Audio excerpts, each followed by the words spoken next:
In a recent study, the Ontario Chamber of Commerce reports that 1 in 20 businesses in Ontario could go under in the next 5 years because of skyrocketing electricity prices. I have Dr. Ian Lee with me, professor of economics at the Sprott School of Business, to sort of break all of this down. Dr. Lee, thank you for being here. Let me start by sort of your initial reaction to this report. It's an excellent report. I was not surprised at all. I've been certainly talking about this in my own interviews about the risk that this poses to the economy, because electricity is not just another service, like going out and buying socks or a t-shirt or something. It is a critical infrastructure. All modern economies are absolutely dependent on electricity. We don't even think about it. You know, I found it so interesting, Dr. Lee, because part of me thinks that, and I've said this before, when Kathleen Wynne wakes up in the morning, she thinks to herself, how can I make life more expensive for all Ontarians? And one of the things I read in this report was that the industrial hydro rates had gone up 16% in the last 2 years. So it doesn't come as much of a surprise to me that, 1 in 20, I would expect it to be higher. Let me make it, actually, it's much worse than that. In the 1960s and 70s, even in the 80s, Ontario had the lowest electricity rates in North America.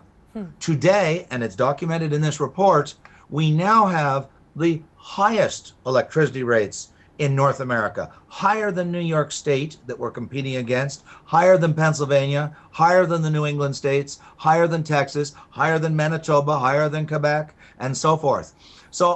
And this is because of bad policy choices in Ontario. Because remember, all of the electrical companies, the utility companies, are all facing the same environment in North America. We pay roughly similar wages. We're in the same climate in North America. And yet, they've managed to go from the least expensive, most prudently, efficiently managed electrical generating corporation to the most expensive. And this is a critical infrastructure, or electricity is absolutely necessary for every business. Imagine trying to run a business without electricity. Well, specifically, let's build on that a little bit. How specifically does it impact employers? Well, let's use manufacturing, because this is something we're all talking about. Premier Wynne's talking about it. I went and did some research, and StatsCan reports that in the manufacturing sector, electricity is one of the 3 largest costs of a manufacturing company, along with wages and, of course, cost of goods or raw materials. If you're building a car, you use enormous amounts of electricity, I assure you. Same with natural resource companies. And so when they allow their costs to go so far out of line with other jurisdictions in North America, what they are doing is putting our companies in Ontario at a competitive disadvantage.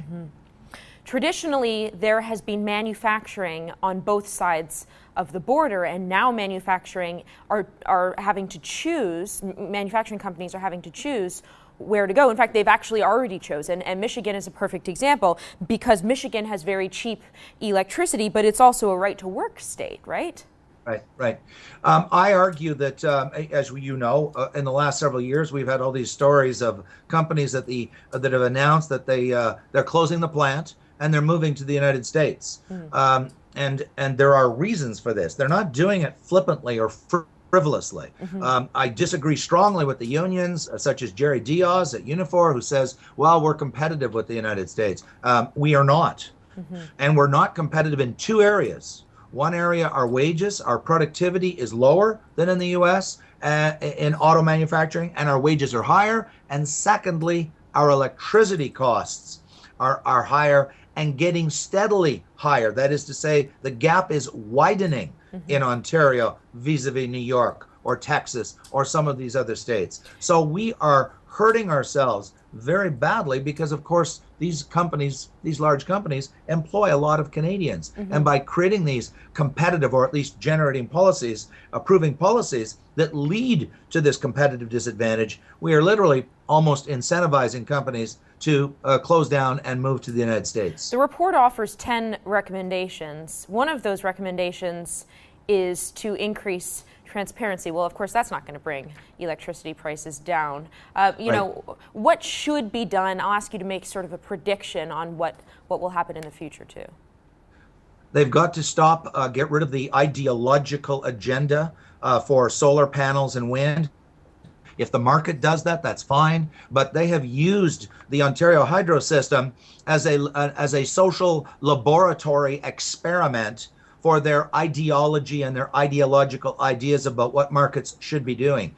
And they have literally caused our rates to go up for, by example, paying people that install solar panels 10 times the market price, which has been paid by the rest of us, and it drives up the average overall cost per kilowatt hour. It's these kinds of decisions that must come to an end. They must stop. Okay, Dr. Lee, well, it was a pleasure talking to you. Thank you. My pleasure. Thank you.